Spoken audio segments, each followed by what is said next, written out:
I thought Israel took nearly no damage and won that fight pretty flawlessly. What did you think of what transpired? Yeah, like I feel like he was in the driver's seat of that fight, and it reflected in the scorecards. I think it's two judges gave Cannonier 1 round, one judge gave him no rounds. Just is he out? Was getting the best of him on the outside, and it like I thought Cannonier would be more aggressive. You know what I mean? Like I thought Cannonier, he's coming to this fight. He's going, well, this is my shot. This is my chance to be the champion. Like he would take a little more risks, and he kind of didn't. I'm not saying he was like happy to sit on the outside and like coast to like a decision loss, but it's like he was smart enough to not take those risks, because it's like when you take those big risks against Israel or Volk, that's when it makes you more susceptible to being caught on the backside of that. So I felt like beautiful display from Israel, but it's like the big finish or anything like that just comes down. That comes when the opponent in there starts taking some risks and starts knowing he's down on the scorecards and starts going for it and pulling the trigger. But yeah, he just never he was kind of just happy to take that L. He didn't really take those big risks to get himself kind of taken out of the contest. Do you think he was kind of, I believe, or this could be said that Izzy is at this, level of, stardom on top of being a great fighter, but that stardom is there. He could handle, or he's been through so many high pressure situations and showing up and performing really well. Cannonier, do you think the big lights might have got to him? You know what I mean, a little bit, because, like you said, I didn't think we saw the best Cannonier. Like he didn't take risks. You have to, like, once you get into that fourth and fifth round, right? You got to be able to, you got to say like, hey, I got to throw everything out the window and try to kill this dude. Yeah, that's easy to say, hard to do. You know what I Yeah. mean? Like it's still no matter how bad life is going, like life can always get worse, brother. Like no matter what, no matter how bad it's going, it can always get worse. It's like you're out there, you can't reach him. You start like thinking, man, so what? How? Like you're trying to figure it out for those 3 rounds, and then you realize you're 3 rounds down. You still haven't been able to close that distance or get any kind of offense going. It's like, right? Every time you're trying to press her in, you get caught with a good shot. It's like life can always get worse than losing a 5 round decision. You know what I mean? Like life can be you get the biggest fight of your life and you wake up staring at those lights. Like it can always get worse. So it's yeah, easy to say, yeah, take some risks, but it's like against Israel, like even the risks are hard to take. Even the risks, you're like, there's no way I'm gonna pull this off. You know what I Mhm. mean? Like, and going all in going all in on a 9-1 is hard to do. You know what I mean? We can all do it Yeah. right now with our bank account. We can put it on a 9-1 underdog, but it's probably not the right thing to do with your life savings. You know what I mean? Like it can always, you might be not have that much money in the bank now, but you can always be broke. You know what I mean? Like life can always Yeah. get worse, and I feel like that's the position Cannonier was in. So it's like he did well with what he had, but yeah, taking those big risks, easy to say, hard to perform. Exactly, man. I'm the king of saying those types of things. It's easy things to say, but we hard to all we do. all are, we all are. You're sitting back watching. Oh, he should. It's like, yeah, again, easy to say, very Mhm. hard to execute. What did you see in the fight with what Israel was doing? With the striking and something that, like, a common folks, the regular people of the world didn't see that you might have caught during the fight. Oh, that's like that's the system, right? Like that's the secret sauce that Yeah. these guys haven't been able to figure out, right? It's the exact same thing that I was watching in the Alex Volkanovski fight. I feel like it wasn't till like I definitely felt like Israel was controlling that fight, and it wasn't till like halfway through the third round when I kind of stopped watching it.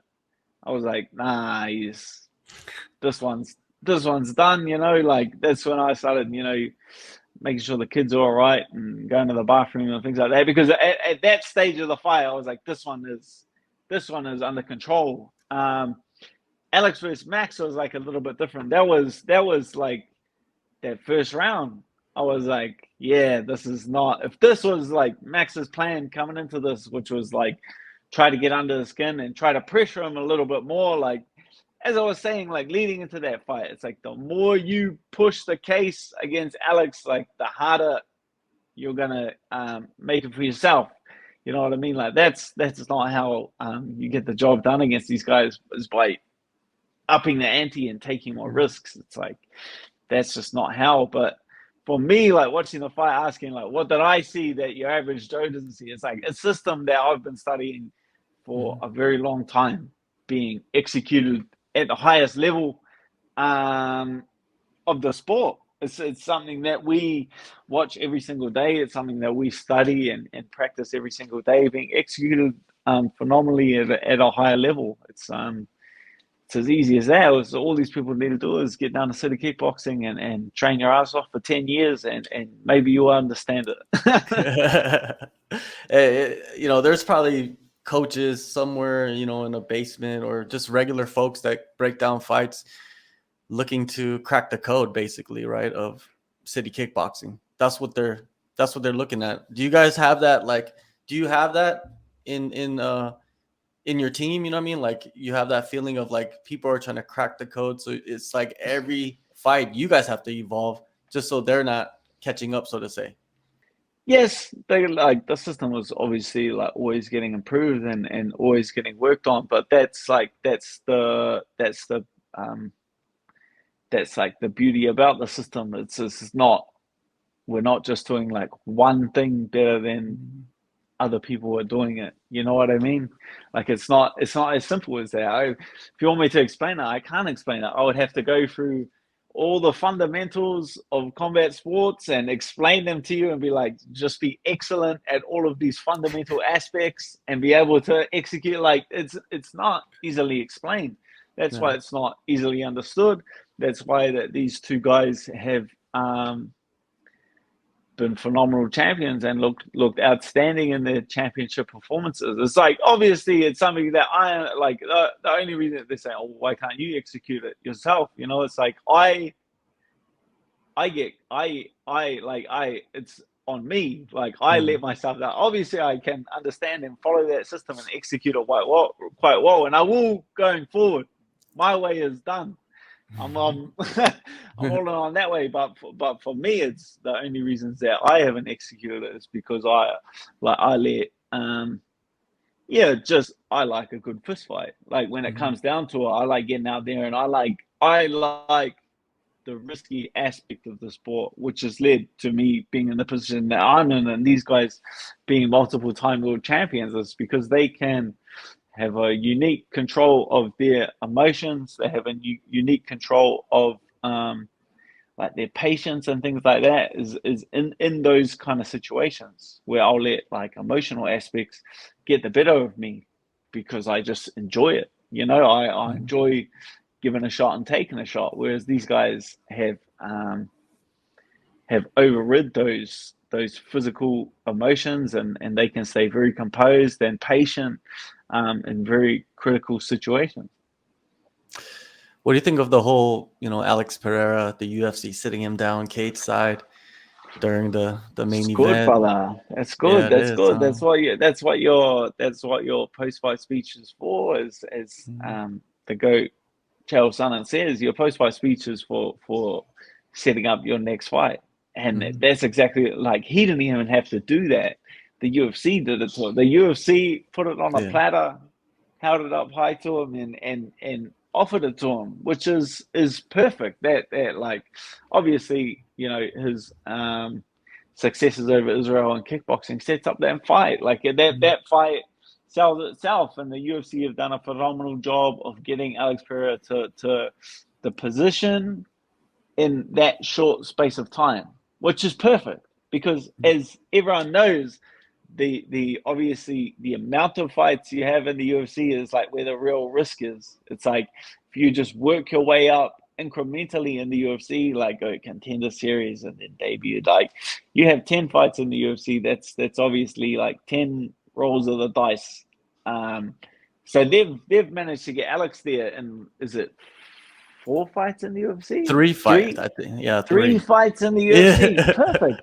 Perfect. Of course, like 3 coin flips as opposed to 12 coin flips. Of course, like the guy taking 3 risks versus the guy taking 12 risks to get to that same position is going to be able to sell the fight better. So I think the UFC did a phenomenal job of setting that fight up, and they it's a gift wrap. They laid him up with the next fight against like obviously a guy that was competitive with Israel in kickboxing, but it's like obviously you go back and everyone will say like you go back and you actually watch those fights. It's like I believe Israel won the first one, and the decision was a bit shady, and then that was the second fight where he got caught was like a fight that Israel was handling quite comfortably. If you go back and watch that fight, like Israel was outclassing Alex in that fight, and pressured a little bit too much and got caught. But Israel obviously knows the mistake that he made. He had to dwell on that, adjust on it. And you can see like no one's been able to do that since to Israel. The only way Israel's been beaten has been held down by a guy like Jan, who's like a much bigger guy and executed a game plan very well. It's like Alex really doesn't have that skills to implement them. Will it be? I will definitely. That fight is an exciting fight. You know what I mean? Like for my teammate, for Israel, like that fight is a very exciting fight for me as a teammate. Like to watch, like it's very cool. Like very rarely do you get to get something like that back.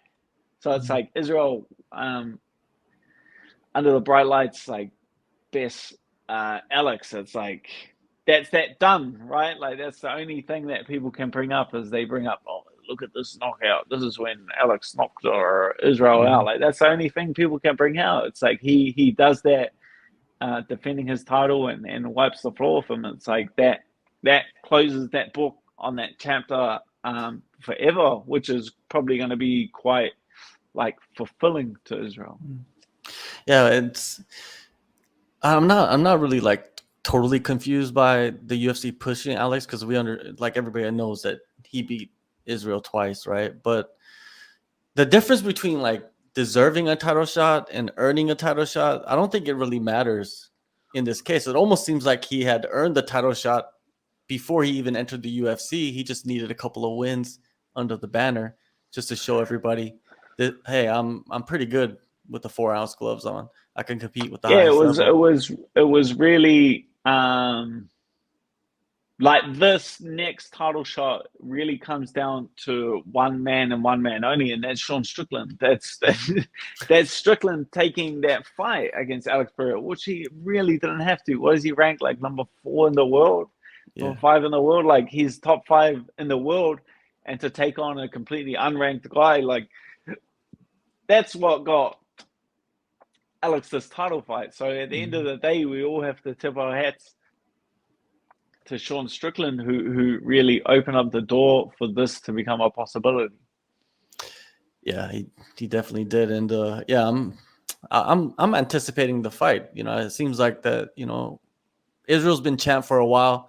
He does what he needs to be done. You know, he promotes himself well. That's the only confusing. That's the only part that when this fight gets actually booked and they start to go back and forth, Izzy's gonna probably he's probably going to carry almost all of the weight to promote this fight. All they're going to use for Alex is the highlights, right? That's about it. I wish like Alex was able to go back and forth, and then it would be even a bigger fight, to be honest with you, because the press conferences will be a little bit more, spicier, so to say. But I think Izzy's going to probably carry the brunt of the promotion. But I think the UFC does like that, though. Oh, but that's it. Like, yeah, that's an interesting part. I feel like it would be more entertaining for the hardcores if it was Strickland, just because of the back and forth, that kind of thing. But like, hate to break it to the hardcore fans, like you don't sell pay-per-views, like you really don't. You're gonna watch it regardless. You know what I mean? Like the hardcore fans are gonna watch it whether there's a mute fighting the champion. Like you're just gonna sit down and you're gonna watch every single pay-per-view. We don't have to sell the pay-per-view to Yeah. you. It's like you have to sell it to your average Joe. You have to sell it to your sports fan. It's like Israel has made himself one of the biggest names in the sport, one of the most recognizable figures in the sport. So now it's like it's an easy promotion to your average Joe who's like, well, this guy knocked him out before, so now who else is gonna do it again? You know, it's like it's an easy sell to like your average Joe. Like it's an easy intrigue to your average Joe who might be like, oh, I'm not sure I'm gonna watch this event. It's like, oh yeah, I know this Israel Adesanya. He's pretty. Oh, this guy. Oh man, he might lose this one. Like it adds intrigue to your average Joe. And at the end of the day, that's the person that you're trying to sell a pay-per-view to. Yeah, you're right, man. It doesn't really matter what we think. If we're the ones that are like really like into it, you know what I mean? It doesn't matter. You're already sold. It's like Yeah. whether you're sold after 2 seconds or whether it takes you a week, like you've already bought the pay-per-view.